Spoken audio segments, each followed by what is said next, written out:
ಪ್ರಿಯ ವೀಕ್ಷಕರೇ, ಇದು ಕಲ್ಯಾಣ ಕರ್ನಾಟಕ ಕನ್ನಡಿ ಸುದ್ದಿವಾಹಿನಿ. ನಾನು ನಿಮ್ಮ ಐನ್ಗೌಡ. ಇಂದು ಒಬ್ಬ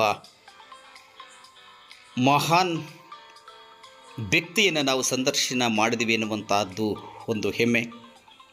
ನಿವೃತ್ತ ಶಿಕ್ಷಕರಾದಂಥ ವಿಜಯನಗರ ಜಿಲ್ಲೆ ಹೂವಿನಡಗಲಿ ತಾಲೂಕಿನ ಹೊಳಲು ಗ್ರಾಮದ ನಿವೃತ್ತ ಶಿಕ್ಷಕರು, ಶಿಕ್ಷಣ ಪ್ರೇಮಿಗಳು,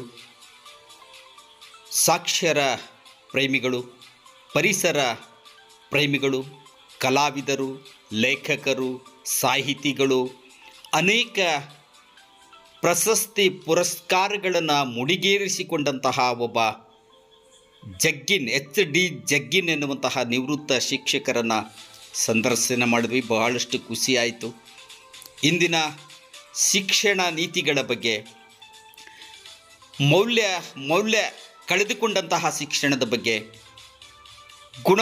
ಶಿಕ್ಷಣದ ಗುಣಮಟ್ಟ ಕುಸಿಯುತ್ತಿರುವುದರ ಬಗ್ಗೆ ಭಾಳಷ್ಟು ಅದ್ಭುತವಾಗಿ ಮಾತನಾಡಿದರು. 1985ರಲ್ಲಿ ಶಿಕ್ಷಕರಾಗಿ ಕೇವಲ 500 ರೂಪಾಯಿ ಸಂಬಳವನ್ನು ಪಡೆಯುವುದರ ಮೂಲಕ ಸರ್ಕಾರಿ ಸೇವೆಗೆ ನೇಮಕಗೊಂಡಂತಹ HD ಜಗ್ಗಿನ್ರವರು 36 ವರ್ಷಗಳ ಸುದೀರ್ಘ ಕಾಲ ಶಿಕ್ಷಕರಾಗಿ ಸೇವೆಯನ್ನು ಸಲ್ಲಿಸಿರು ಎನ್ನುವಂತಹದ್ದು. ಒಬ್ಬ ಬಡ ಕುಟುಂಬದಲ್ಲಿ ಹುಟ್ಟಿದಂತಹ ಹನುಮಂತಪ್ಪ ದ್ಯಾಮಪ್ಪ ಜಗ್ಗಿನ್ ಇವರು ಹೊಳಲು ಗ್ರಾಮದವರು.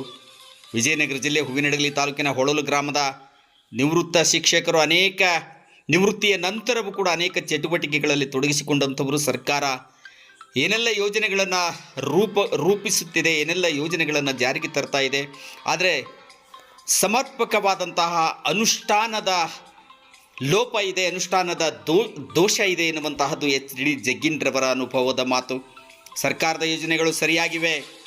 ಸರ್ಕಾರ ರಚನೆಗೊಂಡಂತಹ ಸಂದರ್ಭದಲ್ಲಿ ಸರ್ಕಾರ ತೆಗೆದುಕೊಂಡಂತಹ ಶಿಕ್ಷಣ ನೀತಿಯ ಜಾರಿಯಲ್ಲಿ ಸಮರ್ಪಕವಾದ ಅನುಷ್ಠಾನಗಳಿರೋದಿಲ್ಲ.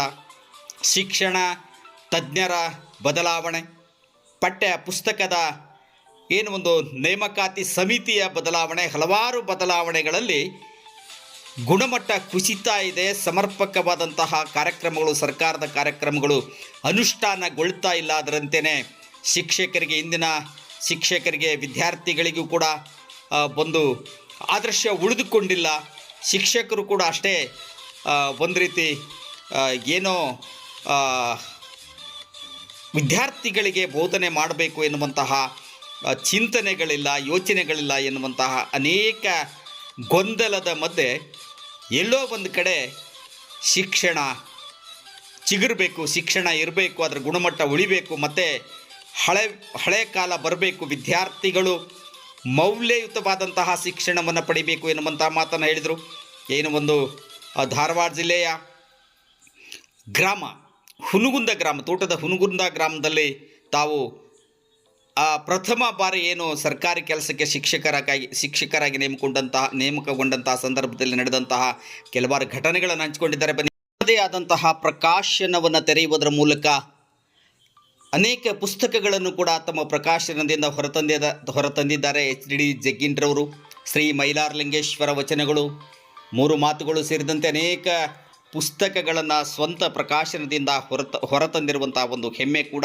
ಸಾಹಿತ್ಯ ಲೋಕಕ್ಕೆ ಅಪಾರವಾದ ಕೊಡುಗೆಯನ್ನು ನೀಡಿದ್ದಾರೆ ಅಂತ ಒಬ್ಬ ಶಿಕ್ಷಣ ಪ್ರೇಮಿಯನ್ನು ಮಾಜಿ ಸಚಿವರಾದಂತಹ PT ಪರಮೇಶ್ವರ ನಾಯ್ಕರವರು SRMPP college, Shrimati Rudramma MP Prakash ಕಾಲೇಜಿನ CDC ಸದಸ್ಯರನ್ನಾಗಿ ನೇಮಕ ಮಾಡಿದ್ದಾರೆ. ಈ CDC ಸದಸ್ಯರಾದ ನಂತರ ಕಾಲೇಜಿನ ಬಗ್ಗೆ ಅತ್ಯಂತ ಪ್ರೀತಿ ಗೌರವವನ್ನು ಹೊಂದಿರುವಂತಹ PT ಪರಮೇಶ್ವರ ನಾಯ್ಕರವರ ಬಗ್ಗೆ ಅತ್ಯಂತ ಅಭಿಮಾನವನ್ನು ಹೊಂದಿರುವಂತಹ HD ಜಗ್ಗಿನ್ರವರು ತಮಗೇನು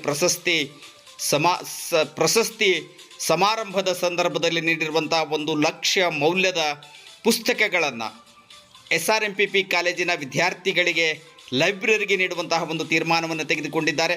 ಬನ್ನಿ ಮಾತನಾಡಿದ್ದಾರೆ, ಕೇಳೋಣ HD ಜಗ್ಗಿನ್ ಅವರು.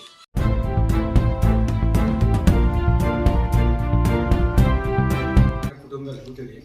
ನಮ್ಮ ತಾಯಿ ಕನಸಿತ್ತು, ನೀನು ಮೇಷ ಆಗ್ಬೇಕಂತ. ನಮ್ಮ ತಂದೆ ಕನಸು ಏನಿತ್ತು ಅಂದ್ರೆ, ನಾನು ಕುರಿ ಕಾಯವ, ನೀನು ಮಕ್ಕಳ ಕಾಯಿ ಮೇಷ ಆಗ್ಬೇಕು ಅಂತ ಇದ್ದೆ. ಆದರೆ ನಾನು 7ನೇ ತರಗತಿವರೆಗೆ ಇಂಗ್ಲೀಷಲ್ಲಿ ಕಲ್ತಿದ್ದಿಲ್ಲ ಸರ್. ಆ ವ್ಯವಸ್ಥೆಯಲ್ಲಿ 7ನೇ ಕ್ಲಾಸ್ ಫೇಲ್ ಆಗಿದ್ದೆ. ಫೇಲ್ ಆಗಿದ್ದಕ್ಕೆ ನಮ್ಮ ಅವ್ವನ ಮಾತು ನೆನಪು ಬಂತು, ನಮ್ಮ ಅಪ್ಪಂದೇ ನೆನಪು ಬಂತು. ಮತ್ತೆ 7ನೇ ಕ್ಲಾಸ್ ಪಾಸ್ ಆಗಿ ನಂತರ SLC ಬಂದೆ ಸರ್. SLC ಇಂಗ್ಲೀಷ್ ಫೇಲ್ ಆಗಿತ್ತು ಸರ್. ನಮ್ಮವ್ವ ದೇವ್ರಿಗೆ ಕರ್ಕೊಂಡು ಹೋದ್ರು. ಅಲ್ಲಿ ಊರಾಗ ತರಕಾರಿ ಮಾಡ್ತಾ ಇದ್ಲು. ಎಲ್ಲಿ ದೇವ್ರು ಬರ್ತಾ ಅಲ್ಲಿ ನಿಲ್ಲಿಸ್ಕೊಂಡು ನನ್ನ ಮಗನ್ ಪಾಸ್ ಮಾಡೋದು. ಅದು ಹೂ ಕೊಡೋದು, ಆ ಜೋಗಮ್ಮ ದಾಸಪ್ಪ ಹೇಳೋದು, ಅವರೆಲ್ಲ ನಿನ್ ಮಗನ್ ಪಾಸ್ ಮಾಡ್ತೇನೆ ಅಂತ ಹೇಳ್ಬಿಡೋರು. ನನಗೆ ಬಹಳ ಖುಷಿ ಆಗ್ಬಿಡ್ತು. ದೇವ್ರು ಹೇಳ್ಬಿಟ್ಟಂತೆ ನಾನು ಪಾಸ್ ಆಗ್ಬಿಡ್ತೇನೆ ಅಂತ ನಾನು ಓದೋದು ಕಡಿಮೆ ಆಗ್ಬಿಟ್ಟು ಸರ್. SLC ಫೇಲ್ ಆಗ್ಬಿಟ್ಟು ಸರ್, ಇಂಗ್ಲೀಷ್ ಹೋಗ್ಬಿಟ್ಟು. ಮತ್ತೆ ಇಂಗ್ಲೀಷ್ ಕಟ್ಕೊಂಡು ಪಾಸ್ ಆಗಿ ಅಪ್ಪ ಒಬ್ಬನ ಮಾತು ನೆನಪಾಯ್ತು. ಮತ್ತೆ PUC ಬಂದೆ, ಅಲ್ಲೇ ಇಂಗ್ಲೀಷ್ ಫೇಲ್ ಆಗ್ಬಿಟ್ಟು ಮತ್ತೆ ಕಟ್ಕೊಂಡೆ. TCS ಗೆ ಮತ್ತೆ ಇಂಗ್ಲೀಷ್ ಫೇಲ್ ಆಯ್ತು, ಮತ್ತೆ ಕಟ್ಕೊಂಡೆ. ಡಿಗ್ರಿಗೆ ಎಕ್ಸ್ಟ್ರಾ ಮಾಡ್ತಾ ಇತ್ತು ಸರ್, ಇಂಗ್ಲೀಷ್ ಫೇಲ್ ಆಯ್ತು, ಅಲ್ಲಿ ಬಿಟ್ಬಿಟ್ಟೆ. ನನ್ನ ಸ್ನೇಹಿತರು ಎಲ್ಲರೂ ಡಿಗ್ರಿ ಮುಗಿಸ್ಕೊಂಡು ಹೈಸ್ಕೂಲು ಕಾಲೇಜೆಲ್ಲ ಹೋದ್ರು. ನಾನು ಪ್ರೈಮರಿಯಲ್ಲೇ ಉಳ್ಕೊಂಡೆ. 82ರಲ್ಲಿ ಕೂಡ್ಲಿಗಿ ತಾಲೂಕಿಗೆ ಒಂದು ಅಪಾರ್ಟ್ಮೆಂಟ್ ಆಯ್ತು, ದೇವರಹಟ್ಟಿ ಅಂತ. ಕೂಡ್ಲಿಗಿ ತಾಲೂಕು ದೇವರಹಟ್ಟಿ. ಅದು ಬಹಳ ಕುಗ್ರಾಮ ಸರ್. ಮ್ಯಾಥ್ಸ್ ನಾಯಕರ ಗ್ರಾಮ ಸರ್, ಒಂದೇ ಜನಾಂಗ ಇರ್ತಕ್ಕಂಥದ್ದು. ಆ ತೆಲುಗು ಭಾಷೆ, ಅವ್ರ ಭಾಷೆ ನನಗೆ ತಿಳಿಯಂಗಿಲ್ಲ, ನನ್ನ ಭಾಷೆ ಅವ್ರಿಗೆ ತಿಳಿಯಂಗಿಲ್ಲ. ಆ ಮಕ್ಕಳು ಎರಡು ಹಾಡು ಹಾಡ್ತಿದ್ವು, ಅವ್ನ ಹಾಡ್ಸ್ಕೊಂತ ಕುಂತು ಬಿಡ್ತಿದ್ದೆ. ನಾನು ಹೇಳಿದ್ ಗೊತ್ತಾಗುತ್ತಲ್ಲ ಮಕ್ಕಳಿಗೆ, ಅವು ಅದನ್ನೇ ಮಾತಾಡೋ ಮತ್ತೆ ಹಾಡು ಹಾಡ್ಸ್ಕೊಂತ ಕುತ್ಕೊಂಡೆ. ಅದು ಒಂದು ಕೆಟ್ಟ ಹಾಡೋದು, ಗ್ರಾಮೀಣ ಭಾಷೆಯಲ್ಲಿ ಜನಪದ ಹಾಡುಗಳು, ಆ ಕೋಲಾಟ ಅಂತಿದ್ದಾಗ ಮಕ್ಕಳು ಕಲ್ತಾರೆ. ಅದನ್ನ ಹಾಡ್ತಾ ಇದ್ರು, ನಾನು ಸುಮ್ಮನೆ ಕೇಳ್ಕೊಂತ ಖುಷಿಯಾಗಿ ಕುಂದಿರ್ತಿದ್ದೆ. ದಾನೆ ಹೋಗಿ ಜನ ನಗ್ತಾ ಇದ್ರು, ನನಗೆ ಬಹಳ ಖುಷಿ ಆಯ್ತು. ಅಯ್ಯೋ ನಾನು ಹಾಡು ಹೇಳೋದ್ ನೋಡಿ ಜನ ನಗ್ತಾರೆ, ಬಹಳ ಖುಷಿ ಆಯ್ತು ಅಂತ. ಆಮೇಲೆ ಒಂದು ಅಜ್ಜಿ ಬಂದು, ಮೇಷೆ ಆ ಹಾಡು ಆಡ್ಸ್ಬೇಡಪ್ಪ, ಅದು ಕೆಟ್ಟ ಹಾಡು, ಅದು ಹೆಣ್ಮಕ್ಳಿಗೆ ಕೆಟ್ಟ ಹಾಡೋದು, ಅದು ಇಂಥಲ್ಲಿ ಹಾಡಬಾರ್ದು, ಮಕ್ಕಳಿಗೆ ಹಾಡಿಸ್ಬಾರ್ದು ಅಂತ. ಅಜ್ಜಿ ನನಗೆ ಗೊತ್ತಿಲ್ಲಮ್ಮ ಅಂತ. ಅದು ನಿಜವಲ್ಲ, ಅದು ಏನೋ ಗ್ರಾಮೀಣ ಭಾಷೆ ಜನಪದ ಹಾಡಲ್ಲಿ ಬೈಗಳು ಆಡೋದು. ಅವತ್ತಿನಿಂದ ಪರಿವರ್ತನೆ ಇದೆ. ನಾನು ತಿಳ್ಕೊಂಡ್ರೆ ಮಕ್ಕಳಿಗೆ ಹೇಳ್ಬಾರ್ದು. ಅದರಲ್ಲಿ ನನಗೆ ಒಂದು ಅಭಿನಂದನೆ ಬರ್ತದೆ. ನಕ್ಷೆಯಲ್ಲಿ ಗುರುತಿಸಿ ಊರಲ್ಲಿ ಬಂದು ನನ್ನನ್ನು ಗುರುತಿಸಿ ಈ ಮಟ್ಟಕ್ಕೆ ತಂದಿರ್ತಕ್ಕಂಥ ಜಗ್ಗಿನ ಗುರುಗಳಿಗೆ ನನ್ನ ಆ ದೇವರಿಗೆ ಅಭಿನಂದನೆಗಳು. ಆ ಪುಸ್ತಕ ನೋಡಿದ ಮೇಲೆ ನನಗೆ ಅಯ್ಯಪ್ಪ ನನ್ನ ದೇವ್ರು ಅಂತಲ್ಲ ಈ ಹುಡುಗ ಅಂತ. ಮತ್ತೆ ವೃತ್ತಿ ಬಗ್ಗೆ ಆಸಕ್ತಿ ಇತ್ತು, ನಾವ್ ಏನಾದ್ರೂ ಒಂದು ಮಾಡ್ಬೇಕಲ್ಲ ಅಂತ. ಮತ್ತೆ ಶಿಗ್ಗಾಂವ್ ತಾಲೂಕು ಹುಣಗುಂದ ಹೋಲಿಸಿದ್ರು. ಅಲ್ಲಿ ನಾಗರಿಕ ಸೌಲಭ್ಯಗಳು ಇರದೇ ಇರ್ತಕ್ಕಂಥ ಊರು, ಸಾರಿಗೆ ಸಂಪರ್ಕ ಇಲ್ಲ, ಯಾವುದೂ ಇಲ್ಲ ಅಂತ ಊರಿಗೆ ಹೋದ್ರೆ. ಅದು ಯಾವ ಜಿಲ್ಲೆ, ಯಾವ ತಾಲೂಕು? ಅದು ಧಾರವಾಡ ಜಿಲ್ಲೆ, ಅಖಂಡ ಧಾರವಾಡ ಜಿಲ್ಲೆ ಸರ್. ಅದು ಶಿಗ್ಗಾಂವ್ ತಾಲೂಕು. ಶಿಗ್ಗಾಂವ್ ತಾಲೂಕಿನ ತೋಟದ ಹುಣಗುಂದ ಅಂತ. ತೋಟದ ಹುಣಗುಂದ ಬಾಡ ಕನಕ ಹುಟ್ಟಿದ ಜಾಗದಿಂದ 3 ಕಿಲೋಮೀಟರ್ ಪಕ್ಕದಲ್ಲಿ. ಮತ್ತೆ ಅಲ್ಲಿ ಈ ನೀವು ತೋಟದ ಹುಣಗುಂದಕ್ಕೆ ಹೋದ ದೇಶನೇ ಇಸ್ವಿ ಅದು 85. 85. 1985. ಅಲ್ಲಿ ಹೋಗಿ ಸರ್. ಮತ್ತೆ 1ರಿಂದ 5ನೇ ತರಗತಿವರೆಗೆ ಶಾಲೆ, 2 ಶಿಕ್ಷಕರಿದ್ವಿ, 6ನೇ ವರ್ಗ ಮಾಡಿದ್ವಿ. ಆಮೇಲೆ ತರಗತಿ ಕೊಠಡಿಗಳು ಇರಲಿಲ್ಲ, ಮನೆಗೆ 5 ಹಂಚುಗಳು ತಗೊಂಬಂದು ಆಮೇಲೆ ಗಳ ಊಟ ಹೋಗೋದು, ಒಂದು ತರಗತಿ ಕೊಠಡಿ ಮಾಡ್ಕೊಂಡ್ವಿ. ಆಮೇಲೆ ನಂತರ 7ನೇ ವರ್ಗ ಮಾಡಿದ್ವಿ ಸರ್. 7 ವರ್ಗ ಆದ್ಮೇಲೆ ಅಲ್ಲಿ ಶಿಕ್ಷಣ ಅಧಿಕಾರಿಗಳು ಬಹಳ ಒಳ್ಳೆಯರಿದ್ರು. ಜಗ್ಗಿನ ನೀನು ಹಿರಿಯ ಪ್ರಾಥಮಿಕ ಶಾಲೆ ಮಾಡಪ್ಪ, ನಾವು ಸಪೋರ್ಟ್ ಮಾಡ್ತೇವೆ ಅಂದ್ರು. ಸರ್ ಇಲ್ಲಿ ಏನೋ ಬಿಲ್ಡಿಂಗ್ ಇಲ್ಲ, ಶಿಕ್ಷಕ ಕೊರತೆ ಹಿಂಗ ಅಂತಂದ್ರೆ, ಇಲ್ಲ ನೀನು ಒಳ್ಳೆ ಹೆಸರಿದೆ ಮಾಡು ಅಂತಂದ್ರೆ ಇಲಾಖೆ ಮಾರ್ಗದರ್ಶನ ಕೊಟ್ಟರು. 7ನೇ ತರಗತಿ ಮಾಡಿದ್ವಿ.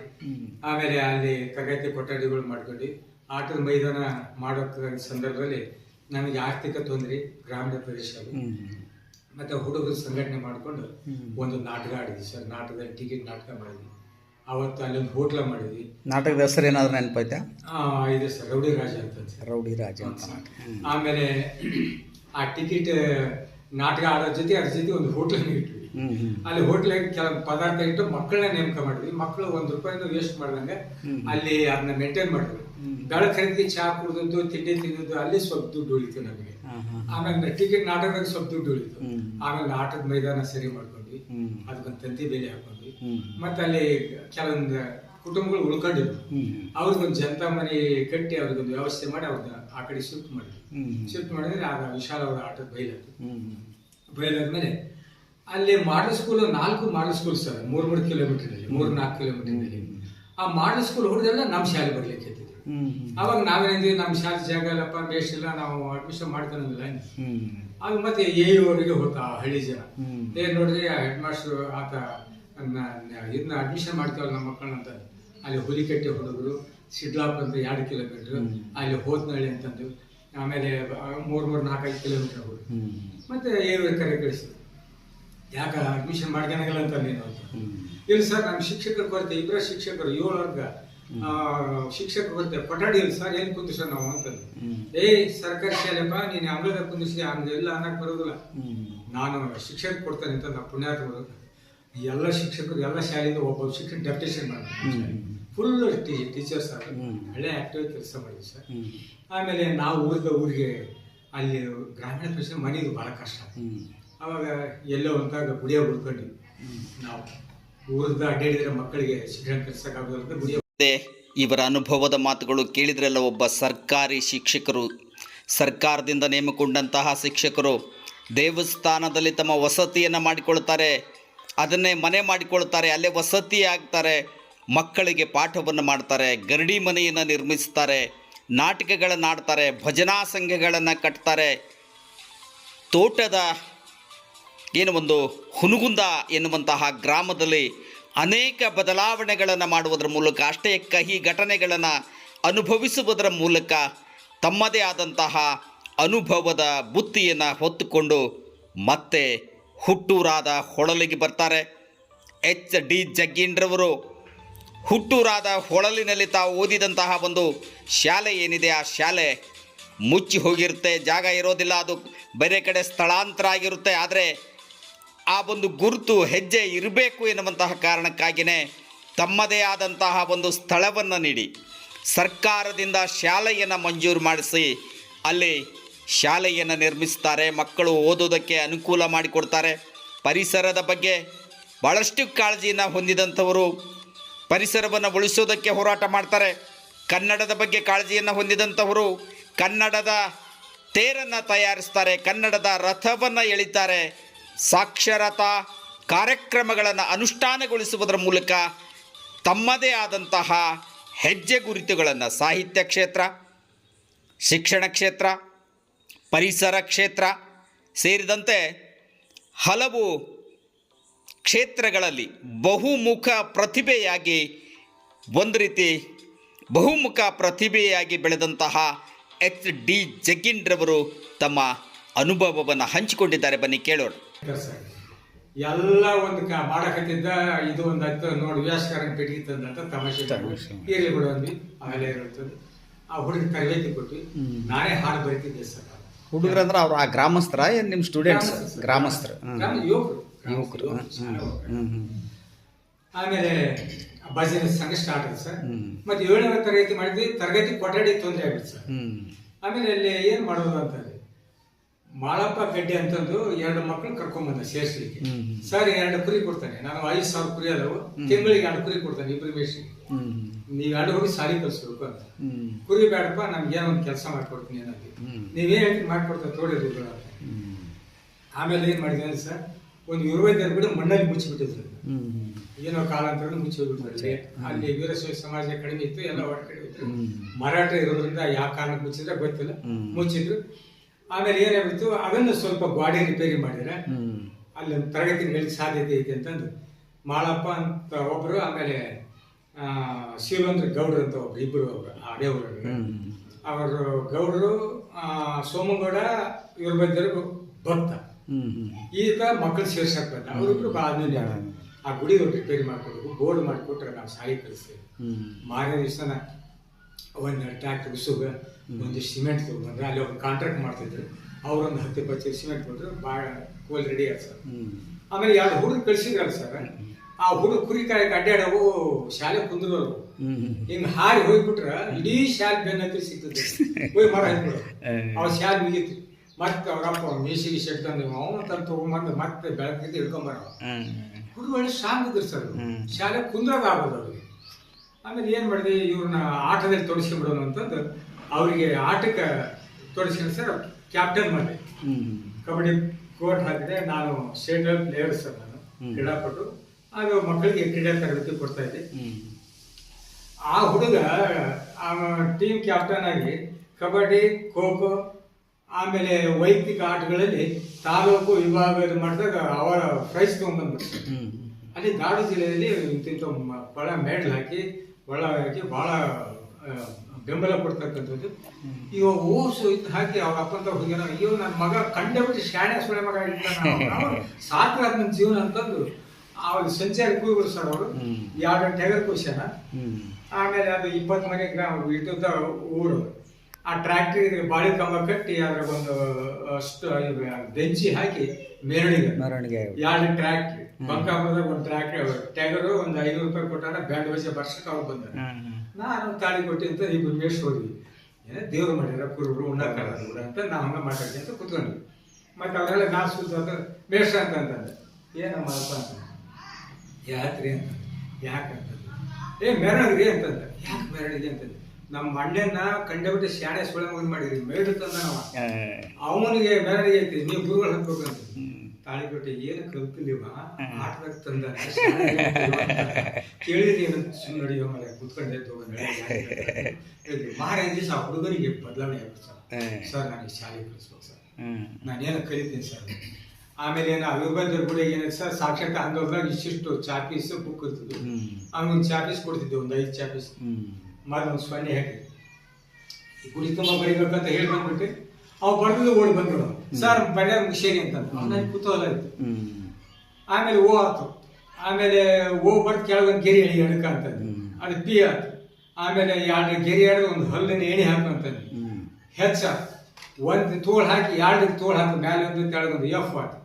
ಒಂದು ಎಣಿ ತೋಳು ಹಾಕಿ 3 ಗೆರಿ ಹೊಡಿ ಅಂತಂದು ಇವನು ದಿನ ಬರೆಯೋದು ಬರೆಯೋದು ಅವ್ನ ಶಕ್ತಿ ಸರ್ ಅವ್ನು ದಡಿ ಮೇಲೆ ಹುಡುಗ ಬರ್ದ ಹುಡುಗರು ಹೋಗೋದು ಏನ್ ಬರೋದು ನೋಡಿ ಬರ ಎಣ್ಣೆ ಹಾಕ್ತಿದ್ವಿ ಸರ್ ಎಣ್ಣೆ ಇಂಗ್ಲೀಷ್ ಕಲಿಯೋದೈತೆ ಸರ್ ಅಂತ ಇವನಿಗೆ ಖುಷಿ ನಾವು ಇಂಗ್ಲೀಷ್ ಕಲ್ತ್ಬಿಟ್ಟು ಸರ್ ಅವ್ರು ಹಗಲಿ ರಾತ್ರಿ ಅವ್ನು 7ನೇ ಕ್ಲಾಸಲ್ಲಿ ಕಲ್ ಸರ್ 6-7 ಕ್ಲಾಸ್ ಫಸ್ಟ್. ಆಮೇಲೆ SSLC first, PUC first, engineer ಆಗಿ ಬೆಂಗಳೂರಲ್ಲಿ ದೆಹಲಿಯಲ್ಲಿ ಒಂದು ಕೇಂದ್ರ ಇದರಲ್ಲಿ ಒಳ್ಳೆ ಇಂಜಿನಿಯರ್ ಕೆಲಸ ಮಾಡ್ತಾ ಇದ್ದೆ. ಮತ್ತೆ ಕಾಲಾಂತರದಲ್ಲಿ ಪಾಪ ಏನಾಗಿ ತಿಳ್ಕೊಂಡಾಗಿತ್ತು. ಇಂಥ ಅನೇಕ ಹುಡುಗರಲ್ಲಿ ಪ್ರತಿಭೆ ಬಂದ್ಸರ್. ಆಮೇಲೆ ಏನು ಮಾಡಿದೆ ಸರ್ ಒಂದು ದಿವಸ ಕ್ರೀಡೆಯಲ್ಲಿ 2 ಹುಡುಗರಿಗೆ ಕುಸ್ತಿ ಕಲಿಸಿದ್ದೆ. ನಾನು ಕುಸ್ತಿ ಪಟು ಸರ್. ನಾನು ಕಡಗಳ ಪರಿಶೀಲಿಗೆ ಕಡಿತಂದೆ ಸರ್. ನಾನು ಪೈಲ್ವಾನ್ ಸರ್. ಪೈಲ್ವಾನ್ ಅದು ಸ್ಟೇಟ್ ಪ್ಲೇಯರ್ ಅವರು. ಹುಡುಗರಿಗೆ ಶಾಲೆಗೆ ಕುಸ್ತಿ ಕಲಿಸಿದೆ. ಅವು ಏನು ಬೀಸಿ ಹೋಗೋದು ಏನು ಶಾಲೆಯಾಗಿ ಯಾವ ಬರ್ತವ ಇವು ಗೊತ್ತಿದ್ದಲ್ಲ ನಮ್ಮ ಹೊರಗೆ ಬರ್ತಿತ್ತು. ಅವು ಪ್ರೈಸ್ ತೊಗೊಂಬಂದ್ಬಿಡ್ತು. ಹಳ್ಳಿಯಾಗ ಏನೇ ಬಿಡ್ತು ಸುದ್ದಿ ಜಬಿ ಬೇಸು ಕುಸ್ತಿಯಾಗ ಬಹುಮಾನ ತಂದಾರ ಅಂತ ಹಳ್ಳಿಯಾಗ ಕಟ್ಟಿ ಮೇಲೆ ಕುತ್ಕೊಂಡು ಯಜಮಾನ್ ಮಾತಾಡಕತ್ತಿದ್ರು. ಆಮೇಲೆ ಗಡ್ಡಿ ಮನೆ ಬಜೆ ಸಂಘ ಹುಡುಗರು ಅವ್ರು ಮಾತಷ್ಟು ಕಟ್ಟಿದ್ರು ಸರ್ ಗಡ್ಡಿ ಮನೆ ಕಟ್ಬೇಕು ಸರ್ ನಮ್ಮ ಹೊರಗ ಜಾಗ ಕೊಡೋರು ಯಾರು ಏನು ಜಾಗ ಕೊಡೋರು ಯಾರಪ್ಪ ಅಲ್ಲಿ ಹಜರತ್ ಸಾಬ್ ಅಂತ ಅಮೀನಕ್ಕ ಅಂತ ಗಂಡ ಹೆಂಡತಿ ಇದ್ರು. ಅವ್ರು ಶ್ರೀಮಂತ ಕುಟುಂಬ ಮಕ್ಕಳಿರಲಿಲ್ಲ. ಒಂದು ದಿವಸ ನಮಗೆ ಕನಸಿಗೆ ಏನಾಗ್ಬಿಟ್ಟು ಸರ್ ಹಸಿರು ಟವರ್ ಸುತ್ಕೊಂಡು ಕೆಂಪು ಬಂದು ಎದೆಗೆ ನಿಂತ್ಕೊಂಡು ಇಲ್ಲಿ ನನ್ನ ಜಾಗ ಐತಿ ನೀನು ಅಲ್ಲಿ ಗಡ್ಡಿ ಮನೆ ಕಟ್ಟು ಅಂತಂದ್ರೆ ಅದೇನೋ ನನಗೆ ಕನಸಿನ ಆದಾಗ ನಾನು ಮುಂಜಾನೆ ಹೋಗಿ ಅವ್ರಿಬ್ಬರು ಗಂಡ ಹೆಂಡತಿ ಜಾಗ ಕುಂತಿದ್ವಿ ಕೇಳಿದ್ವಿ. ಅಣ್ಣ ಮತ್ತು ಅಕ್ಕ ಅಣ್ಣಲ್ಲೇನಂತ ಇಲ್ಲಿ ಬರೀ ಗುರುಗಳು ಅಂತಂದ್ರೆ ಮತ್ತೆ ಯಾಕೆ ಬಂದು ಗುರುಗಳು ಅಂತ ಅಕ್ಕ ನಾವೊಂದು ಮೌಲಲ್ಲಿ ಇದೊಂದು ಇದು ಕಟ್ಬೇಕಂತ ಮಾಡೀವಿ. ನಿನ್ನ ಕನಸಿಗೆ ಹಿಂಗಾತು ಜಾಗ ಬೇಕಾಗಿ ಬಿಡಕ್ಕಂತದ್ದು ಯಪ್ಪ ನನ್ನ ಮಕ್ಕಳೆಲ್ಲ ಬರೀಲ್ಲ ಜಾಗ ಐತಿ ನಾನು ಹೇಳ್ತೇನೆ ನಿಮ್ಮಣ್ಣಗೆ ಆ ಜಾಗ ಕಟ್ಟು ಹೋಗಂತದ್ದು. ನಾನು 5 ಹೊತ್ತು ನಮಾಜ್ ಮಾಡ್ತೇವೆ ನಾನು ದೇವ್ರ ಕಟ್ಟಿದ್ರೆ ನೀನು ಮೌಲಲ್ಲಿ ಕಟ್ಟಿದ್ರೆ ನಮ್ಗೆ ಸಾಥ್ ಅಂತ ಆಯಂ ಖುಷಿ ಪಟ್ಟು ಜಾಗ ತೋರಿಸಿದ್ರು. ಆಮೇಲೆ ಎಲ್ಲ ಹುಡುಗ ಕೂಡಿ ಒಂದು ದಿವಸ ಹೊಡಿದ್ವಿ. ಒಂದೇ ದಿನ 25-30 ಹುಡುಗ ಒಂದು ಸೋಮವಾರ ದಿವಸ ಕಲ್ಲು ಹೇರಿದ್ವಿ. ಊರಾಗ ಎಷ್ಟು ಚಕ್ರ ಅಷ್ಟು ಚಕ್ರಿ ಟ್ರ್ಯಾಕ್ಟರ್ ಸರ್ ಎಲ್ಲ ಕಲ್ಲು ಕೆಡಿದ್ವಿ. ಅಲ್ಲಿ 20 ಮನೆ ಒಡ್ರ ಕುಟುಂಬ ಸರ್ ಮನೆಯಲ್ಲಿ ಅವರೇ ಗುಡಿ ಅವರೇ ಕಟ್ತಿದ್ರು ರೊಕ್ಕ ಇಸ್ಕೊಂತಿದ್ರು. ಶಾಲೆ ಕೊಠಡಿ ಮಾಡಿದ್ರೆ ರೊಕ್ಕ ಇಸ್ಕೊತಿದ್ರು. ಗಡ್ಡಿ ಮನೆ ಕಟ್ಟಕ್ಕೆ ಹೇಳಿದ್ವಿ. ಅವ್ರೇನು 3 ದಿವಸ ನಿಂತ್ಕೊಂಡು ಗಡ್ಡಿ ಮನೆಯನ್ನು ಕಟ್ಟಿ ನಿಲ್ಲಿಸ್ಬಿಟ್ರು. ಮ್ಯಾಲೆ ಗಳ ಬೇಕಂತ ಹುಡ್ರಿಗೆ ಗಳ ಅಂತ ಹೇಳಿದ್ವಿ. ನೋಡಪ್ಪ ಅರಣ್ಯ ಇಲ್ಲಿ ತೊಂದರೆ ಬರಬಾರ್ದು ಒಂದು ಗಳ ತರಬೇಕು ಒಬ್ಬೊಬ್ರು ಒಂದು ಗಳ ತರ್ಬೇಕಂತ ಹೇಳಿದ್ವಿ. ಅವ್ರು ಇಬ್ಬಿಬ್ಬರು ಕೂತ್ಕೊಂಡು 2 ತಂದು ಕೆರೆಯಾಗ ಮುಗಿಸ್ಬಿಟ್ರು. ಅದ್ರ ಜೊತೆಗೆ 4 ತಂದು ಮನೆಗೆ ಇಟ್ಕೊಂಡ್ಬಿಟ್ರ. ಬೆಳಗ್ಗೆ ನೋಡಿದ್ರೆ ಅರಣ್ಯ ಒಳ್ಳೆಯ ಕೆಲಸವನ್ನು ಮಾಡೋದಕ್ಕೆ ಹೆಜ್ಜೆ ಇಟ್ಟಂತಹ ಜಗ್ಗಿನ್ ಮೇಷ್ಟ್ರ ಮೇಲೆ ಅರಣ್ಯ ನಾಸ್ಯದ ಅಪವಾದ ಬಂತು. ಕೆಲವು ಪಿತೂರಿಗಳು ನಡೆದವು. ಭಾಳಷ್ಟು ಹಿಂಸೆ ಆಯಿತು. ಅರಣ್ಯ ಅಧಿಕಾರಿಗಳು ಬಂದು ಪರಿಶೀಲನೆ ನಡೆಸಿದರು. ಅರಣ್ಯ ನಾಶ ಆಗಿತ್ತು. ಯುವಕರು ಮಾಡಬೇಕಾದಂತಹ ಕೆಲಸಗಳನ್ನು ಅಧ್ವಾನ ಮಾಡಿಬಿಟ್ಟಿದ್ರು.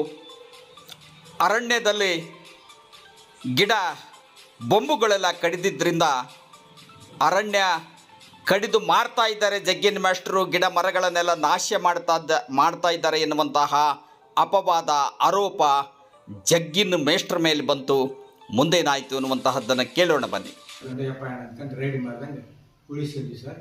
ಆಮೇಲೆ ಅವ್ರು ಹೇಳಿದ್ರು ಇಲ್ಲ ಸರ್ ಒಳ್ಳೆ ಕೆಲಸ ಮಾಡ್ತೀರಿ ಒಂದು ದಿವಸ ಹಚ್ಚಿ ಬಡಿಸ್ಕೊಂಡ್ಬಿಡ್ರಿ ನೀವು ಅಂತಂದು ಹೇಳಿಬಿಟ್ರಿ ಸರ್. ಅವನ್ನೆಲ್ಲ ಬಡ್ದು ಮತ್ತು ಹಂಚಿಗೆ ದುಡ್ಡು ಸಾಲ ಆಗಿದೆ. ನಮ್ಮ ಹುಣಸಿ ಮರ ನಮ್ಮ ಶಾಲಾ ಬೈಲಲ್ಲಿ ದೊಡ್ಡ ಹುಣಸಿ ಮರ, ಅದು ಇಡೀ ಊರಿಗೆ ಹುಣಸಿ ಹಣ್ಣಾಗೋದು, ಸಾರ್ವಜನಿಕ ಹುಣಸಿ ಮರ. ಅದನ್ನು ಕಡಿದು ಹಂಚು ತರೋಣ ಅಂದ್ವಿ. ಶಾಲೆ ಬೈಲಿ ಆಗೈತಿ, ಹಂಚು ಹಾಕೋವಂತಂದು ಮರ ಕಡಿಸ್ಬಿಟ್ಟಿ ಸರ್. ಊರಾಗ ಕಂಪ್ಲೇಂಟ್ ಆಗಿ ತಹಸೀಲ್ದಾರ್ ಜಗಿ ಮಾಸ್ತರ್ ಮರ ಕಡಿಸಿದ್ರು ಹಾಗಾಗಿ. ಆಮೇಲೆ ವಿಲೇಜ್ ಹಾಕೊಂಡು ಬಂದು ಹರ್ಕತ್ ಮಾಡಿದಾಗ ಒಲೆಕಾರ ಕಾಯ್ಕೊಂತ ಕೂತ್ಕೊಂಡ ಮರ. ಅಲ್ಲಿ ಮತ್ತೆ ಜಗಳ ಮಾಡತ್ತಿದ್ರು, ನಮ್ಮೂರು ಮರ ನಾವು ಕಡಿತೀವಿ ಹಾಗೆ ಹೀಗೆ ಅಂತ. ಮತ್ತೆ ವಿಲೇಜ್ ಹಾಕೊಂಡು ಕಿರಿಕಿರಿ ಮಾಡತ್ತಿದ್ರೆ ಮತ್ತೆ ಸರ್ ನೀವು ನೌಕರಿ ಮಾಡೋದು ನಾವು ನೌಕರಿ ಮಾಡೋದು ಎಲ್ಲಿಂದ. ಈಗ ಆವತ್ತು ಅಷ್ಟೊಂದು ಸಹಕಾರ ಗ್ರಾಮಸ್ಥರಿಂದ ಸಿಗ್ತಿತ್ತು, ಶಿಕ್ಷಕರಾದವ್ರಿಗೂ ಕೂಡ ಅದೇ ಹೇಳಿದ್ರು, ಒಂದು ಅರ್ಪಣಾ ಮನೋಭಾವ ಅಂತ. ನಾವು ಕಲಿಸ್ಬೇಕು, ಮಾಡಬೇಕು, ಹೆಸರು ತಗೋಬೇಕು, ನಾವು ಒಂದು ವಿದ್ಯಾರ್ಥಿಗಳಿಗೆ ಸನ್ಮಾರ್ಗ ಕಲಿಸ್ಬೇಕು ಅಂತ. ಇವತ್ತು ಇದೆ ಅದು, ಅದೇ ಒಂದು ಅರ್ಪಣಾ ಮನೋಭಾವ ಇವತ್ತಿನ ಶಿಕ್ಷಕರಲ್ಲಿ. ಸರ್ ಇವತ್ತಿನ ಶಿಕ್ಷಕರಲ್ಲಿ ಅರ್ಪಣಾ ಮನೋಭಾವನೆ ಇಲ್ಲ ಸರ್, ಮಾನಸಿಕ ಸಿದ್ಧತೆ ಇಲ್ಲ. ಸರ್ಕಾರಿ ಶಾಲೆಗಳು ಏನಾಗಿದಾವೆ ಅಂದ್ರೆ, ಈ ಸರ್ಕಾರ ಕಾಲ ಕೊಡ್ತಕ್ಕಂಥ ಯೋಜನೆಗಳು, ಆ ಏನು ಸರ್ಕಾರಿ ಯೋಜನೆಗಳಿದಾವೆ ಅವನು ಸಮರ್ಪಕ ಮಕ್ಕಳಿಗೆ ಮುಟ್ಟಿಸ್ಬೇಕು. ಆ ಕಳಕಳಿಯಿಂದ ಏನ್ ಮಾಡ್ತಾರೆ, ಅದಕ್ಕೆ ಹೆಚ್ಚು ಸಮಯ ಕೊಡ್ತಾ ಇದ್ದಾರೆ. ಅದರ ಜೊತೆಗೆ ಇನ್ನೊಂದು ಏನಾಗಿದೆ ಅಂದ್ರೆ ಸರ್, ಈಗ ಪಾಲಕರಲ್ಲಿ ಸಹಿತ ಮಕ್ಕಳ ಬಗ್ಗೆ ಕಾಳಜಿ ಇಲ್ಲ ಸರ್. ಪಾಲಕರಲ್ಲಿ ಈಗ ಸಮಾಜದಲ್ಲಿ ಒಬ್ಬರಿಗೊಬ್ಬರು ಸಂಬಂಧ, ಮಾನವೀಯ ಸಂಬಂಧಗಳಿಲ್ಲ ಸರ್. ನಾಳೆ ಒಬ್ಬ ನಿಮ್ಮಂತ ಹಿರಿಯರು ಯಾರಾದ್ರೂ ಏನ್ ಮಾಡ್ತಾರೆ ಅಂತ ಗತಿಸಿದ್ರೆ ಮಕ್ಕಳು ಅಲ್ಲಿದ್ರೆ ಅಲ್ಲಿ ಯಾರು ಹಿರಿಯರು ಬಂದ್ರೆ ಗೌರವ ಕೊಡೋದು. ಸಮಾಜದಲ್ಲಿ ಮಕ್ಕಳ ಬಗ್ಗೆ, ಯುವಕರ ಬಗ್ಗೆ ಒಂದು ಜಾಗೃತಿ ಸಂದೇಶ ಇತ್ತು, ಕಳಕಳಿ ಇತ್ತು ಸಮಾಜದಲ್ಲಿ. ಆಮೇಲೆ ಪಾಲಕರಲ್ಲಿ ಇತ್ತು, ಆ ತಂದೆ ತಾಯಿಯಲ್ಲಿ ಇತ್ತು, ಆಮೇಲೆ ಶಿಕ್ಷಕರಿತ್ತು. ಅದೆಲ್ಲ ಮುಪ್ಪೂರಿ ಕೂಡಿ ಅಲ್ಲಿ ಕೆಲಸ ಆಗ್ತಿತ್ತು ಸರ್. ಈಗ ಇಲ್ಲೇನಾಗಿದೆ ಅಂದ್ರೆ, ಈಗ ಆರ್ಥಿಕವಾಗಿ ದುಡಿಬೇಕು ಅನ್ನೋ ಹಂಬಲದಿಂದ ಆ ಮಕ್ಕಳು ತಂದೆ ತಾಯಿ ದುಡಿಲಿಕ್ಕೆ ಹೋಗ್ತಾರೆ. ಅವ್ರು ಬಂದಾಗ ಮಕ್ಕಳು ಮನೆಯಾಗಿರೋದಿಲ್ಲ, ಇಲ್ಲ ಮಕ್ಕಳು ಎದ್ದಾಗ ಇವ್ರು ಮಕ್ಕಳಿರ್ತಾರೆ, ಇವ್ರು ಮಕ್ಕಳಾಗ ಅವ್ರು ಎದ್ದಿರ್ತಾರೆ. ಮಕ್ಕಳು ಕೊಟ್ಟಾಗ ಮಾತಾಡ್ಲಿಕ್ಕೆ ವಿನಿಮಯ ಮಾಡ್ಕೊತ ಮನಸ್ಥಿತಿಗಳಿಲ್ಲ. ಆಮೇಲೆ ಮೊಬೈಲ್ ಬಂದಿರೋದ್ರಿಂದ ಬರೀ ಮಕ್ಕಳು ಅಷ್ಟೇ ಹಾಳಾಗಿಲ್ಲ ಸರ್. ಇವತ್ತೊಂದು ಕುಟುಂಬ ಹಾಳಾಗಿದೆ, ಕುಟುಂಬ ಹಾಳಾಗಿದೆ, ಮಕ್ಕಳು ಹಾಳಾಗಿದೆ. ಮೊಬೈಲ್ ನೋಡ್ತಾ ಇದಾರೆ ಹೊರತು ಮಕ್ಕಳು ನೋಡ್ತಾ ಇಲ್ಲ ಸರ್. ಮಕ್ಕಳು ಮಾತಾಡ್ತಾರೆ. ಏನು ಅತಿಯಾದ ಸರ್ಕಾರದ ಸೌಲಭ್ಯದಿಂದ ಗುಣಮಟ್ಟದ ಕುಸಿತ ಆಗಿದೆ ಶಿಕ್ಷಣದಲ್ಲಿ. ಯೋಜನೆಗಳು ಒಳ್ಳೆಯವಿದಾವೆ, ಆದ್ರೆ ಏನಾಗಿದೆ ಅಂದ್ರೆ ಸರ್, ಅದು ಕಾಲಕ್ಕೆ ಬರ್ತಕ್ಕಂಥ ಸರ್ಕಾರಗಳು ಒಂದು ಅನುಷ್ಠಾನಕ್ಕಿನ್ನೂ ಪೂರ್ಣ ತರಕ್ ಆಗೋದಿಲ್ಲ. ಅದೇ ಸರ್ಕಾರ ಬದಲೇ ಇರ್ತದೆ, ಇಲ್ಲ ಯಾರೋ ಒಬ್ಬ ಶಿಕ್ಷಣ ತಜ್ಞ ಇರ್ತಾರೆ, ಅವ್ರು ಯಾರೋ ಒಬ್ರು ಮತ್ತೆ ಹೊಸ ನೀತಿ ಮಾಡ್ತಾರೆ. ಹೊಸ ನೀತಿಗಳು, ಆಗಾಗ ನೀತಿಗಳು ಬರೋದು, ಅವು ಯಾವ ಕೂಡ ಸಂಪೂರ್ಣವಾಗಿ ಅನುಷ್ಠಾನ ಆಗಲ್ಲ ಸರ್. ಅದಕ್ಕೆ ಶಿಕ್ಷಕರು ಸಿದ್ಧರಾಗಕ್ಕೆ ಶಾಲಾ ಕೊಠಡಿಗಳು ಸಿದ್ಧ ಮಾಡಿಕೊಂಡು ಅದನ್ನ ಅನುಷ್ಠಾನ ತರಬೇಕು ಅಂತಕ್ಕಂಥ ವಿಚಾರ ಅಲ್ಲೇ ಮತ್ತೊಂದು ಜಾರಿ. ಹಂಗಾಗಿರೋದು ಶಿಕ್ಷಕರಿಗೆ ಗೊಂದಲ. ಆಮೇಲೆ ಇನ್ನೊಂದು ಏನಾಗಿದೆ ಅಂದ್ರೆ ಸರ್, ಈಗ ಶಿಕ್ಷಕರಲ್ಲಿ ಅಧ್ಯಯನಶೀಲತೆ ಇಲ್ಲ ಸರ್. ಏನು ಓದಕ್ಕೆ ಸರ್ಟಿಫಿಕೇಟ್ ತಗೊಳ್ಳಿಕ್ಕೆ, ಏನು ಪರೀಕ್ಷೆ ನೇಮಕಾತಿಗೆ ಏನು ತಯಾರಿ ಆಗಬೇಕು, ಅವತ್ತು ಅವರು ಪ್ರಬುದ್ಧತೆಗೆ ಸಖತ್ ಪ್ರಯತ್ನ ಮಾಡ್ತಾರೆ. ಆ ಕ್ಲಿಕ್ ಹಾಕಂದ್ರೆ ಅಲ್ಲಿ ವಿಚಾರಿದ್ದೇವೆ ಹೋಗೋದು. ಇನ್ನು 60 ವರ್ಷವಾಗಿ ನಮ್ಮನ್ನು ಯಾರು ಏನ್ ಮಾಡೋಕ್ಕಾಗೋದಿಲ್ಲ ಅಂತಕ್ಕಂಥ ಒಂದು ಹುಂಬತನ. ಅದ್ರ ಜೊತೆಗೆ ಪಠ್ಯ ವಿಷಯನ ಎಷ್ಟೋ ಶಿಕ್ಷಕರು ಆ ಪಠ್ಯ ವಿಷಯನ ಗೊತ್ತಿಲ್ಲ ಸರ್. ನಾನು ಒಬ್ಬ CSC ಸಂಯೋಜಕ ಇದ್ದಾಗ ನಾನು ಮಕ್ಕಳಿಗೆ ಆ ಪಾಠದ ಎಲ್ಲ ಪಾಠಗಳು ನನಗೆ ಬೇಕು, ತಲೆಯಾಗಿರ್ಬೇಕು. ಎಲ್ಲ ಕವಿತೆಗಳನ್ನ ನಾನು ಹಾಡಿ ಕುಣಿಬೇಕು. ಶಿಕ್ಷಕರಿಗೆ ಮಾದರಿ ತೋರಿಸ್ಬೇಕನ್ನೋದು ನಾವೆಲ್ಲರೂ ಕಂಠಪಾಠ. ಆಮೇಲೆ ಚಂದ್ರಶೇಖರ್ ಕಮ್ಮರ್ ಬರೆದ ಒಂದು ಕವಿತೆ ಇತ್ತು, ನಮ್ಮೂರ ವಿಷಯ ಹಾಲಾಗ ಮರ ಹುಟ್ಟಿ ಹಾದಿ ಬೀಜಲ್ಲ ತಂಪು ನೆಲ ಅಂತ. ಅದು ಬಹಳ ಒಳ್ಳೆಯ ಹಾಡುಗಳು, ನಾವು ಬಹಳ ಖುಷಿಗೆ ಹಾಡ್ತೀವಿ. ನಾನು ಎಲ್ಲಿಯಾರು ಹೋದಾಗ ಅದು ಹಾಡ್ತಾ ಇದ್ದೀನಿ. ಒಂದು 2-3 ತಗ ಆ ಶಿಕ್ಷಕರ ಹತ್ರ ಕೇಳಿದೆ ನಾನು, ಏನಪ್ಪ ಇದನ್ನ ಹಾಡಿಸಿ ಸರ್, TV ಸರ್ ಅದನ್ನೆಲ್ಲ ಹಾಡಿಸಿಲ್ಲ ಅಂತ. ಪಠ್ಯ ವಿಷಯದಾಗ ಐತೆ ನಾನು ನೋಡಿದ್ದೆ. ಅವತ್ತು ಹೇಳಿ, ಇಲ್ಲ ಬಾಯಿ 4ನೇ ತರಗತಿಯಲ್ಲಿ ಇಂಥ ಕವಿತೆ ಐತಿ ಅಂತ. ಪಠ್ಯ ವಿಷಯದಲ್ಲಿ 10-12 ಪಾಠ ಅದ, ಇಡೀ 1 ವರ್ಷ ಹೇಳಕ್. ಆ 10-12 ಪಾಠನ ತಲೆಯಾಗಿ ಇಟ್ಕೊಳ್ತಕ್ಕಂಥ ಮನಸ್ಥಿತಿಗಳು ಇಲ್ಲ ನಮ್ಮ ಶಿಕ್ಷಕರಲ್ಲಿ. ಮನಸ್ಥಿತಿ ಆ ರೀತಿಯಾಗಿ. ಈಗ ನಿಮಗೆ ಆರಂಭದ ಸ್ಯಾಲ್ರಿ ಎಷ್ಟಿತ್ತು ಸರ್? ಆರಂಭದ 540 ಸರ್ ಇದ್ದಿದ್ದು. ಕೊನೆಗೆ ನೀವು ರಿಟೈರ್ಡ್ ಆದಾಗ ಎಷ್ಟಾಯ್ತು ಸರ್? 35,000 ಸರ್. 35,000. ಈ ಒಂದು ಇಂಥ ಒಂದು ಪರಿಸ್ಥಿತಿಯಾಗೂ ಕೂಡ ನಿಮ್ಮ 5 ಅದು ಅಕ್ಷಯ ಪಾತ್ರೆ ಸರ್. ಅದು ನಾನು ಸಾಯೋರಿಗೆ ಸರ್ಕಾರ ಕೊಡ್ತಿದೆ, ನನ್ನ ಕುಟುಂಬ ಸಾಯೋರಿಗೆ ಕೊಡ್ತಿದೆ. ನನಗೆ ಯಾವ ತಂದೆ ತಾಯಿ, ನನ್ನ ಹೊಲ ಮನೆ ಆಸ್ತಿ ಇದು ಯಾವುದು ಬೇಡ ಸರ್. ಸರ್ಕಾರ ನನ್ನ ಮಾತೃ ಸ್ಥಾನದಲ್ಲಿ ನನ್ನ ಅಂತ್ಯಕಾಲದಲ್ಲಿ ಆರೈಕೆ ಮಾಡ್ತೈತಿ. ಅದ್ರ ಋಣ ತೀರ್ಸಕ್ಕೆ ಇನ್ನು ಏನ್ ಮಾಡ್ಬೇಕು ಅನ್ನೋದು ನಮ್ಗೆ ಇನ್ನು ತೀರ್ತಾ ಇಲ್ಲ. 6 ವರ್ಷಗಳ ಸರ್ಕಾರಿ ಸೇವೆಯಲ್ಲಿ ಶಿಕ್ಷಕರಾಗಿ ಸೇವೆಯನ್ನು ಸಲ್ಲಿಸಿದಂತಹ SD ಜಗ್ಗಿನ್ರವರು ಸರ್ಕಾರದ ಬಗ್ಗೆ ಇಟ್ಟಂತಹ ಒಂದು ಧನ್ಯತಾ ಭಾವ, ಗೌರವ, ಕೇವಲ 500 ರೂಪಾಯಿ ಸಂಬಳದಿಂದ ಆರಂಭಗೊಂಡಂತಹ ಅವರ ಬದುಕು 36 ವರ್ಷಗಳ ನಂತರ 36 ವರ್ಷಗಳ ಕೊನೆಯ ಸೇವಾವಧಿಯಲ್ಲಿ 35,000 ರೂಪಾಯಿ ಸಂಬಳವನ್ನು ಪಡೆದರು. ಅವರು ಹೇಳ್ತಾ ಇದ್ದಾರೆ ಅದು ಅಕ್ಷಯ ಪಾತ್ರೆ, ಅದನ್ನು ಮರೆಯೋದಕ್ಕಾಗೋದಿಲ್ಲ ಅಂತ. ಆದರೆ ಇವತ್ತಿನ ಶಿಕ್ಷಕರು, ಉಪನ್ಯಾಸಕರು, ಸರ್ಕಾರಿ ಸೇವೆಯಲ್ಲಿರುವಂಥವರು ಲಕ್ಷ ರೂಪಾಯಿ ಸಂಬಳವನ್ನು ಪಡೀತಾ ಇದ್ದಾರೆ, ವೇತನವನ್ನು ಪಡೀತಾ ಇದ್ದಾರೆ. ಆದರೆ ಸರ್ಕಾರದ ಬಗ್ಗೆ ಅಭಿಮಾನ ಇಲ್ಲ, ಗೌರವ ಇಲ್ಲ, ಸೇವೆಯ ಬಗ್ಗೆ, ವೃತ್ತಿಯ ಬಗ್ಗೆ ಕಿಂಚಿತ್ತೂ ಬದ್ಧತೆ ಇಲ್ಲ. ಇದು ಯಾವಾಗ ಕೊನೆಗಾಣುತ್ತೆ ಎನ್ನುವಂತಹದ್ದೇ ಬಹುಮುಖ್ಯವಾದಂತಹ ಒಂದು ಕಾಲಘಟ್ಟ ಕಾಯಬೇಕಾಗಿದೆ. ಬನ್ನಿ ಕೇಳೋಣ ಅವರ ಮಾತುಗಳನ್ನು. ಸಾಕ್ಷರತಾ ಆಂದೋಲನದಲ್ಲಿ ಸಾಕ್ಷರತಾ ಅರಿವನ್ನ ತಿಳಿಸ್ಬೇಕಲ್ಲ, ಹಳ್ಳಿ ತಿಳಿಸ್ಬೇಕಲ್ಲ ಸರ್ ಸಾಕ್ಷರತಾ ಘೋಷಣೆಗಳನ್ನ. ಅದಕ್ಕೆ ಒಂದು ತೇರ್ ಮಾಡಿದೆ ನಾನು. ಆ ಗಾಳಿಯಲ್ಲಿ ಸಾಕ್ಷರತಾ ಘೋಷಣೆಗಳು, ಆ ಧ್ವಜದಲ್ಲಿ ಸಾಕ್ಷರತಾ ಘೋಷಣೆಗಳು, ಅಂಕಣದಲ್ಲಿ ಸಾಕ್ಷರತಾ ಘೋಷಣೆಗಳು, ಅದರ ಮಧ್ಯದಲ್ಲಿ ಸರಸ್ವತಿ ಒಂದು ಫೋಟೋ, ಅದನ್ನ ಬಾರದಲ್ಲಿ ಉದ್ಘಾಟನೆ ಮಾಡಿದ್ವಿ. ಆ ಕನಕ ಹುಟ್ಟಿದ ಜಾಗದಲ್ಲಿ ಶಿಲ್ಪಿಗಿರಿಯಲ್ಲಿ ಮುಕ್ತಾಯ ಮಾಡಿದ್ವಿ. 20 ದಿವಸಗಳ ಕಾಲ 40 ದಿನ ಅದು ಸಾಕ್ಷರತಾ ಸಮಿತಿ ಉತ್ಸವದಲ್ಲಿ ಅದು ಸಂಚರಿಸಿತು 40 ಹಳ್ಳಿಯಲ್ಲಿ. ಆ ತೇರಿನ ವಿಶೇಷತೆ ಅಂದ್ರೆ ಸರ್, ಹಳ್ಳಿಯಲ್ಲಿ ಜನ ಏನ್ ತೇರು ಹೊಂಟದೆ ಅಂತಂದು ಅವ್ರು ಹೊಡ್ತಕ್ಕಂಥ ಜನಪದ ವಾದ್ಯಗಳು, ಕಳಸ, ಕನ್ನಡಿ, ಬಾಳಿಕಂಬ, ಇಡೀ ಊರ ಹಬ್ಬ. ಅದು ನನಗೆ ಏನು ಹಬ್ಬ ಅಂದ್ರೆ ಅದು ಖುಷಿ ಆಗಿತ್ತು. ಅದನ್ನ ಅದ್ರ ರಮಾಪುರಿ ಜಗತ್ಗಳು ಉದ್ಘಾಟನೆ ಮಾಡಿದ್ವಿ ಸರ್. ಅಂತ ವಿಶೇಷ ಆಗಿತ್ತು ಅದು. ಅಲ್ಲಿಂದ ನನಗೆ ಅದೊಂದು ರೂಢಿ ಸರ್. ಈಗ ನಿಮ್ಮದು ಮೂಲ ಬಳ್ಳಾರಿ ಜಿಲ್ಲೆಯ ಹೂವಿನಡಗಲಿ ತಾಲೂಕು ಹೊಳಲು ಗ್ರಾಮ. ಹೊಳಲು ಸರ್. ಅಲ್ಲಿಂದ ಬಂದ್ ಸರ್ ಇಲ್ಲಿ ಹಡಗಲಿಯಲ್ಲಿ ಸುವರ್ಣ ಕರ್ನಾಟಕದ ನೆನಪಿಗಾಗಿ ರಥ ಅಂತ ಒಂದು ಮಾಡಿದೆ ಸರ್ ಇಲ್ಲಿ. ಅದು ಪತ್ರಿಕೆಯಲ್ಲಿ ಸಾಕಷ್ಟು ಬರಲಿ ಆಯ್ತು. ಆಮೇಲೆ ಒಂದು ತೇರು ಅಕ್ಷರ ತೇರು ಅಂತ ಹಂಪಿ ಉತ್ಸವಕ್ಕೆ ಮಾಡಿದೆ ಸರ್. ಆಮೇಲೆ ಇಲ್ಲಿ ಇದಕ್ಕೊಂದು ತೇರು ಮಾಡಿದೆ. ನಾಳೆ ಮಂಡ್ಯಕ್ಕೂ ಸಹಿತ ಮಾಡ್ಕೊಂಡು ಹೋಗ್ಬೇಕು ಅಂತ ಅನ್ಕೊಂಡಿದ್ದೇನೆ ಸರ್. ವಿಶೇಷವಾಗಿ ಏನೋ ಶಕ್ತಿ ಇದೆ, ಉತ್ಸಾಹ ಇದೆ, ಏನೋ ಸಾಹಿತ್ಯ ಆಸಕ್ತಿ ತೋರಿಸ್ಬೇಕಂತ. ಈಗ ನೀವು ಹೊಳಲ್ ಗ್ರಾಮದಲ್ಲಿ ನೀವು ಓದಿದಂತ ಶಾಲೆಗೆ ಜಾಗ ಕೊಟ್ಟಿದ್ದೀರಿ ಅಂತ ಮಾಹಿತಿ. ಹೌದು ಸರ್. ನಮ್ದು ಕಣ ಸರ್. ಅದು DPEPಯಲ್ಲಿ ಒಂದು ಶಾಲೆ ಮಂಜೂರ ಸರ್. 82ರಲ್ಲಿ ಪ್ರಥಮ ತಿಂಗಳ ಸಂಬಳ ತಗೊಂಡು ಒಂದು ಜಾಗ ಹಿಡಿದ್ವಿ ನಾವು. ಹಿಡಿದು ಒಂದು ಕೊಠಡಿ ಕಟ್ಸಿದ್ವಿ, ಅಲ್ಲಿ ಶಾಲೆ ಪ್ರಾರಂಭಿಸಿದ್ವಿ. ನಾನು 82ಕ್ಕೆ ಇದಕ್ಕೆ ಹೋಗ್ಬಿಟ್ಟೆ ದಾವಣಗೆರೆದಾಗ. ಇಲ್ಲಿ ಆಸಕ್ತಿ ಇದ್ದಾಗ ಅದು ಏನು ನಡೀಲೇ ಇಲ್ಲ ಸರ್, ಶಾಲೆ ಹೆಂಗ ಕೂತ್ಕೊಂಡ್ಬಿಟ್ಟು. ಮತ್ತೆ ನಾನು 97ಕ್ಕೆ ಇಲ್ಲಿ ಬಂದ ಮೇಲೆ ನಾನು ಶಾಲೆಯನ್ನು ಪ್ರಾರಂಭಿಸಬೇಕು ಅಂತ ಕುತೂಹಲ ಬಂತು. DPEPಯಲ್ಲಿ ಶಾಲೆ ಮಂಜೂರು ಮಾಡಿಸಿದೆ. ಮತ್ತೆ ಕೊಠಡಿ ಕಟ್ಟಡಕ್ಕೆ ಜಾಗ ಬೇಕಾಯ್ತು. ಮತ್ತೆ ನಮ್ಮ ಕಣ ಇತ್ತು ಸರ್, ನನ್ನ ಕಣಲು ಕೊಟ್ಟು ಮತ್ತೆ ಅಲ್ಲಿ ಒಂದು 2-3 ಮಂದಿ ಮನೆ ಕಟ್ಕೊಂಡಿದ್ರು. ಅವ್ರಿಗೆ ಒಂದಿಷ್ಟು ಏನೋ ಹಂಚು ಕಟ್ಟಿ ಕೊಟ್ಟು ಬೇರೆ ಕಡೆ ಜಾಗ ಕೊಟ್ಟು ಅವ್ರನ್ನ ಬೇರೆ ಕಡೆ ಶಿಫ್ಟ್ ಮಾಡಿ ಆ ಏಕ ಶಾಲೆಗೆ ಸ್ಥಳವನ್ನು ವ್ಯವಸ್ಥೆ ಮಾಡಿದ್ವಿ ಸರ್. ಈಗ ನಿಮ್ಗೆ ಯಾವ್ಯಾವ ಪ್ರಶಸ್ತಿಗಳು ಬಂದಾವ ಸರ್? ನನಗೆ ಕರ್ನಾಟಕ ಉತ್ತಮ ಶಿಕ್ಷಕ ಪ್ರಶಸ್ತಿ, ಆಮೇಲೆ ಜನಪದ ವಿಶ್ವವಿದ್ಯಾನಿಲಯದಲ್ಲಿ ಒಂದು ಅವಾರ್ಡ್ ಕೊಟ್ಟಿದ್ದಾರೆ ಸರ್. ಆಮೇಲೆ ಕರ್ನಾಟಕ ರತ್ನ ಅಂತ ಒಂದು ಅವಾರ್ಡ್ ಸರ್. ನಂತರ ದಸರಾ ಉತ್ಸವದಲ್ಲಿ ಹಂಪಿ ಇದರಲ್ಲಿ ಹುಲಿಗೆಯಲ್ಲಿ ವಿಶೇಷ ನೀಡಿದೆ ಸರ್, ಅಲ್ಲಿ ಒಂದು ಅವಾರ್ಡ್ ಕೊಟ್ಟರು ಸರ್. ಆಮೇಲೆ ಗೋವಾದಲ್ಲಿ ಒಂದು ಅವಾರ್ಡ್ ಕೊಟ್ಟಿದೆ ಸರ್. ಸರ್ ನನಗೆ ಬಹಳಷ್ಟು ಪ್ರಶಸ್ತಿ ಬಂದು ಸರ್. ಅವನ್ನ ಇಟ್ಕೊಂಡಿದ್ದಿಲ್ಲ ಸರ್. ಮತ್ತೆ 97 ನೀವು ಇಟ್ಕೋಬೇಕು ಅನ್ನೋದಂತ ಅವನ ಆತ್ಮೀಯ ಇಟ್ಕೊಂಡು ಅದಕ್ಕಂತ ಮತ್ತೆ ಇದ್ದದ್ದು ಇವತ್ತು ಇಲ್ಲ. ಆಮೇಲೆ 1994 ಸರ್ ಅಖಂಡ ದಾವಣಗೆರೆ ಜಿಲ್ಲೆಯಲ್ಲಿ ಉತ್ತಮ ಶಿಕ್ಷಕ ಅಂತ ಒಂದು ಅವಾರ್ಡ್. ಆಯ್ತು, ಧನ್ಯವಾದಗಳು. ಶಿಕ್ಷಣ ಕ್ಷೇತ್ರಕ್ಕೆ ಬಹಳಷ್ಟು ಸೇವೆ ಕೊಟ್ಟಿದ್ದೀರಿ ಸರ್. ಪರಿಸರದಲ್ಲಿ ಬಹಳ ಒಂದು ಐತಿಹಾಸಿಕ ಕಾರ್ಯಕ್ರಮ ಇದೆ ಸರ್. ಪರಿಸರಕ್ಕೆ ಬಳೆ ಕಟ್ಟಿ ಬೆಳೆಸೋಣ, ಪರಿಸರ ಉಳಿಸೋಣ ಅಂತಂದು ಒಂದು ದೇವಸ್ಥಾನ ಬಳೆಗಳನ್ನ ಹೊಳಿಗೆ ಹಾಕಿಬಿಟ್ಟಿದ್ರು.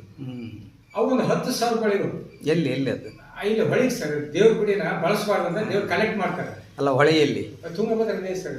ಅಲ್ಲ ಮೈಲಾರ ಹತ್ರನಾ ಮೈಲಾರ ಬಿಡ್ತದೆ ಸರ್. ಬಿಡ್ಸ ಯಾಕೆ ದೇವ್ರ ಸಾಮಾನುಗಳನ್ನ ಹೊಳಿಗೆ ಹಾಕ್ತಿರ್ತಾರೆ ಸರ್. ಹೊಳಿ ತುಂಬಿದ್ರೆ ಯಾರೋ ಊರಿಗೆ ಬಂದು ಹಾಕಿ ಹೋಗ್ಬಿಟ್ಟಾರೆ. ಹೊಳಿಗೆ ನಾನು ನೋಡಿ ಚೀಲದಾಗ ಬಳಸಿದ್ರು. ಇನ್ನು ಯಾವ ರೀತಿ ಏನೋ ಬಳಸ್ಕೋಬೇಕಲ್ಲ ಅಂತಕ್ಕಂಥ ನನಗೆ ಒಂದು ಆಸಕ್ತಿ ಬಂತು. ಆಮೇಲೆ ತಂದು ಬಳೆಗಳು ಬಾಳಿ ಚೀಲ ತೊಗೊಂಬಂದೆ, ಗಾಡಿ ಇಟ್ಕೊಂಬಂದು ನಮ್ಮ ಮನೆ ಮೇಲೆ ಓಸಿ ಇಳಿಸಿ ಹುಡುಗ ಕಟ್ಕೊಂಡು, ಯಾಕಂದ್ರೆ ರಾತ್ರಿ ಟ್ಯೂಷನ್ ಹೇಳ್ತಿದ್ದೆ, ಆ ಹುಡುಗ ಇಟ್ಕೊಂಡು ಹೇಳ್ಸಿದ್ವಿ. ಅವನು 10,000 ಬಳೆ ಐತಿ. ಆಮೇಲೆ ಅವನ ಬಳೆ ಕಟ್ಟಿ ಬೆಳೆಸೋಣ, ಪರಿಸರ ಉಳಿಸೋಣ ಅಂತಂದು ಆ ಗಿಡ ಕಟ್ಟೋಣ ಅಂತ ವಿಚಾರ ಮಾಡಿ ಗಿಡ ಕಟ್ಟಿದ್ವಿ. ಹಸಿರು ಗಿಡದ ಕಾಣಿಲ್ಲ ಸರ್. ಏನ್ ಮಾಡ್ಬೇಕಾಗ್ತದೆ, ಮತ್ತೆ ಒಂದು 20 ಮೀಟರ್ ಬಟ್ಟೆ ತಗೊಂಡು ಆ ಹಳದಿ ರಿಬ್ಬನ್ ಕಟ್ ಮಾಡಿ ಸರ್. ಹಳದಿ ಬಟ್ಟೆ ಕಟ್ಟಿದ್ದು ಹಸಿರು ಗಿಡದ ಹಳದಿ ಗಿಡ ಕಾಡ್ತಿತ್ತು ಸರ್. ಯಾರೋ ಹೋಗೋದು ನೀವು ಹಳದಿ ಬಳೆ ಕಟ್ಟಿರುತ್ತೆ, ಆ ದಾರಿ ಗಿಡ ಕಡಿದ್ರೆ ಸರ್. ನೀವು ಯುರೋಪ್ ಹೋಗೋ ದಾರಿಯಾಗಲ್ಲ ಅದ ನೋಡಿ ಸರ್, ಊರಿಗೆ ಹೋಗೋ ದಾರಿಗೆ ಅದು ಬೂರ್ನೂರ್ ಹೋಗೋ ದಾರಿಗೆ ಅದಾವ. ಇಲ್ಲಿ ನಮ್ಮ ಹೊಳಗೆ ಹೋಗೋ ದಾರಿಗೆ ಇವತ್ತು ಮರಗಳದ, ನಮ್ಮ ಶಾಲೆಯ ಬೈಲಾಗದಾವ. ಎಲ್ಲಾ ಶಾಲೆ ಮಕ್ಕಳಿಗೆ ಕೈ ಕೊಟ್ಟೆ ಸರ್, ಹಾಸ್ಟೆಲ್ಗೆ ಹೋಗಿ ಕೊಟ್ಟೆ, ಆಮೇಲೆ ಕಾಲೇಜ್ ಹುಡುಗರಿಗೆ ಕೊಟ್ಟೆ. ನೀವು ಹೋಗೋ ದಾರಿಗೆ ಬಾಗದ ಚೀಲ ಹಾಕೋಣ, ಗಿಡ ಕಟ್ಟಿರೋ ಬಳೆ ಕಟ್ಟಿ ಬೆಳೆಸೋಣ, ಪರಿಸರ ಉಳಿಸೋಣ. ನಿವೃತ್ತ ಶಿಕ್ಷಕರಾದಂತಹ HD ಜಗ್ಗಿನ್ರವರ ಒಂದು ಉತ್ತಮವಾದಂತಹ ಯೋಚನೆ. ನಾವು ಯಾವುದಕ್ಕೂ ಹೆದರೋದಿಲ್ಲ, ಆದರೆ ದೇವರಿಗೆ ಮಾತ್ರ ಹೆದರ್ತೀವಿ. ದೇವರ ಮರಗಳು ಅಂತ ಮರಗಳನ್ನು ಕಟ್ ಮಾಡಲಿಲ್ಲ, ಯಾರು ಕೂಡ ಕಡಿಲಿಲ್ಲ ಎನ್ನುವಂತಹ ಒಂದು ಪ್ಲ್ಯಾನ್ ಮಾಡುವುದರ ಮೂಲಕ ಬಳೆ ಕಟ್ಟಿ ಬೆಳೆಸೋಣ, ಪರಿಸರ ಉಳಿಸೋಣ ಎನ್ನುವಂತಹ ಒಂದು ಬಹುದೊಡ್ಡ ಆಂದೋಲನವನ್ನು ಕೂಡ ಮಾಡಿದರು ಎನ್ನುವಂತಹ ಮಾಹಿತಿಯನ್ನು ನೀಡಿದರು. ಧನ್ಯವಾದಗಳು ಜಗ್ಗಿನ್ ಮೇಷ್ಟ್ರವರಿಗೆ. ತಾವು ಇನ್ನೂ ಕೂಡ ಸಮಾಜ ಸೇವೆಯಲ್ಲಿ ತೊಡಗಿಕೊಳ್ಳಲಿ, ಉತ್ತಮವಾದಂತಹ ಕಾರ್ಯಗಳನ್ನು ಮಾಡಲಿ ಎನ್ನುವಂತಹದ್ದು ಕೂಡ ನಮ್ಮ ಕಲ್ಯಾಣ ಕರ್ನಾಟಕ ಕನ್ನಡಿಯ ಒಂದು ಆಶಯವಾಗಿದೆ. ನಮಸ್ಕಾರ.